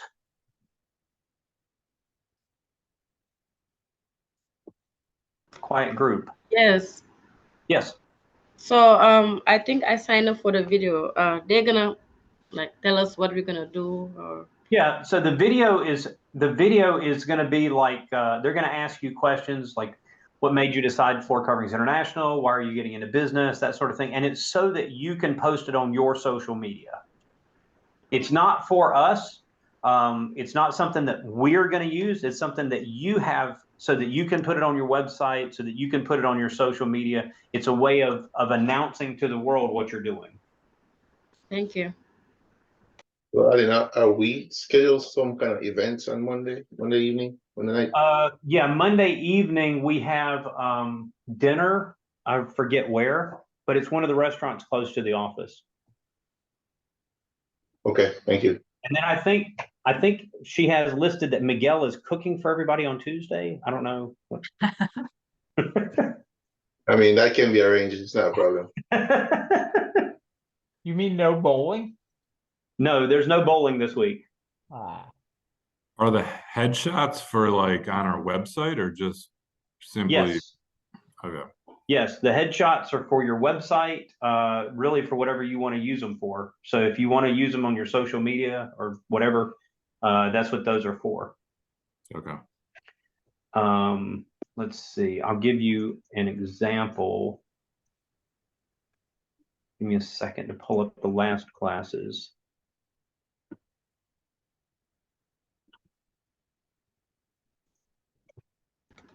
Arlen, can I ask you a quick question? Why are you looking at since my printer is not connecting to it, I'm having hard time printing out the samples. Can I wait until I come there? Can I have access and print when I come there, or email it to you? Yeah, there's a printer in my office you can connect to. because the print over here is not, somehow it's not connected.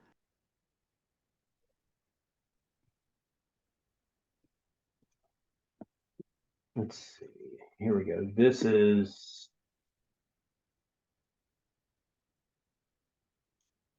I think this is the last class. Just to give you an idea of what we're going to do.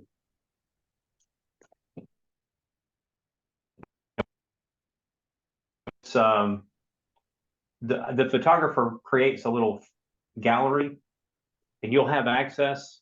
And it may ask you for your email address. It might ask you for your email address, but there's no charge. I mean, we're covering all these charges. So you're going to have a big group photo like this. And then when you go into the gallery, you'll have access to be able to download your pictures. So you'll see, we'll get a big group shot. You will have individual shots out at the van.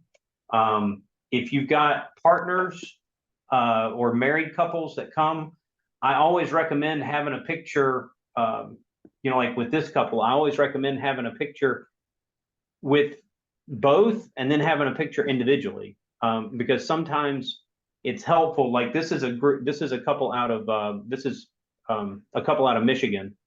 Well, if she wanted to join like a women's group or something, it would be nice to have a picture with her by herself instead of with her and her husband. So it's helpful to get both if anybody has their spouse with them. So these are the van pictures, and then we'll come inside and get headshots. And the headshots are, they're just basic headshots, as you see here. But the van, yes, it does matter what shoes you wear. No, it doesn't. It doesn't matter what shoes you wear. That only shows up in the group shot. But for sure, you want to have branded clothing and be ready for photos. Harlan, for the videos, is Mhm. there, and I think maybe it was Liz who set an example around, but like, is that they ask a question, you respond, like, can they send us those questions ahead of time so that we can think through them and make sure we've got something prepared that we would say? Yeah, let me send something off to Katie and see if we can get that done. Okay, I thank think you. the idea, at least the way I understand it when I was asking, was they almost wanted to see the more natural answer that you kind of gave, like on the spot. I'm coming off of a red eye, so you don't want to hear what I'm going to say on the spot. So that's where that example video is helpful for me. So I'm just to have it in advance, I'm just going based on the questions in that video, and either they'll ask them or not. Those are the questions I'm going to be ready to answer. So, it was basic, because Liz, I've never sat through these questions, but it's basically like, why did you join Floor Coverings International, right? It's that kind of question. I think it's also like, at least I'm looking at it as this is our time. So if there's anything that's kind of unique to you, or in this little like intro video to your local customers, you want to make sure you get across, like just tell the person recording, like, here's what I'm answering. Like, here's what I want to make sure I get incorporated into this video. Good. Yeah, keep in mind that these videos and these headshots and these videos, these are for you. So make them you and make these videos and these headshots serve your purpose. All right. Any other questions for anything? Next week, anything we've done, what happens next, anything? I'm trying to make sure that I give you guys a little bit of time before you meet with your ops coaches today. So we will not meet back up at 4 o'clock. You will still meet with your ops coach here in a few minutes. So they're going to work with you this afternoon, starting at 2 o'clock Eastern. So please be sure to jump on their Zoom, but no need to jump on my Zoom afterwards. And I will see you guys bright and early on Monday morning in the Atlanta office. Bye, thank you. With that, I'll see you guys Monday. Thanks, Harlan.